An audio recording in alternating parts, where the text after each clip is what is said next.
नमस्कार दोस्तों, आज हम बात करेंगे ट्राई के एक ऐसे फैसले की जिसने करोड़ों ग्राहकों के लिए राहत की सांस दी है।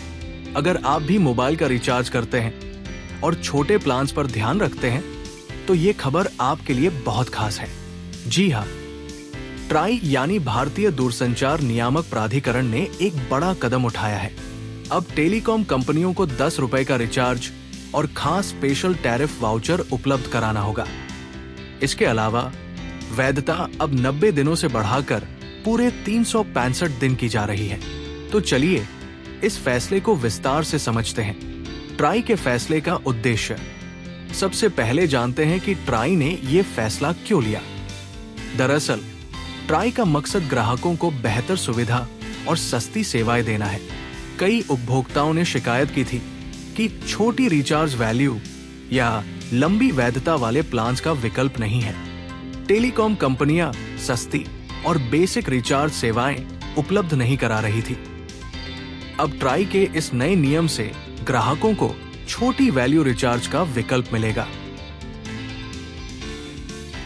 10 रुपए का रिचार्ज और स्पेशल टैरिफ वाउचर। ट्राई के अनुसार टेलीकॉम कंपनियां 10 रुपए का रिचार्ज रखना अनिवार्य करेंगी। ये उन उपभोक्ताओं के लिए बेहद फायदेमंद होगा जो ज्यादा डेटा या महंगे प्लान नहीं ले सकते।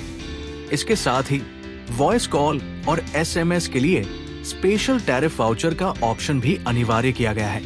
अब ये ग्राहक तय कर पाएंगे कि उन्हें छोटे रिचार्ज चाहिए या सिर्फ कॉलिंग और एसएमएस सुविधाएं। वैधता का बड़ा बदलाव। अब बात करते हैं वैधता की।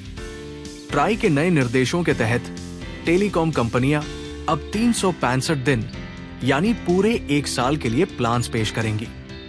पहले लंबी वैधता वाले प्लान्स में सिर्फ 90 या 180 दिन का विकल्प होता था, जिससे ग्राहकों को बार बार रिचार्ज करना पड़ता था। लेकिन अब पूरे 1 साल तक वैधता का फायदा मिलेगा। ये खासकर उन ग्राहकों के लिए फायदेमंद है जो छोटे कस्बों और ग्रामीण क्षेत्रों में रहते हैं या जो वरिष्ठ नागरिक हैं और उन्हें बार बार रिचार्ज कराना पसंद नहीं। ट्राई के इस फैसले से ग्राहकों को कई फायदे मिलेंगे। सस्ती सेवाएं। 10 रुपए जैसे छोटे रिचार्ज प्लान से कम खर्च में बेसिक सेवाएं उपलब्ध होंगी। अब ग्राहकों को उनकी पसंद के प्लान चुनने का बेहतर मौका मिलेगा। टेलीकॉम कंपनियों पर प्रभाव। ये कदम टेलीकॉम कंपनियों के लिए चुनौती भी हो सकता है। कंपनियों को अब छोटे प्लान्स और अलग अलग विकल्प देने होंगे। उन्हें ग्राहकों की बढ़ती जरूरतों के हिसाब से अपनी रणनीति बदलनी होगी। हालांकि लंबे समय में ये कदम कंपनियों के लिए भी लाभदायक साबित हो सकता है, क्योंकि इससे उन्हें नए ग्राहक मिलने की संभावना बढ़ेगी।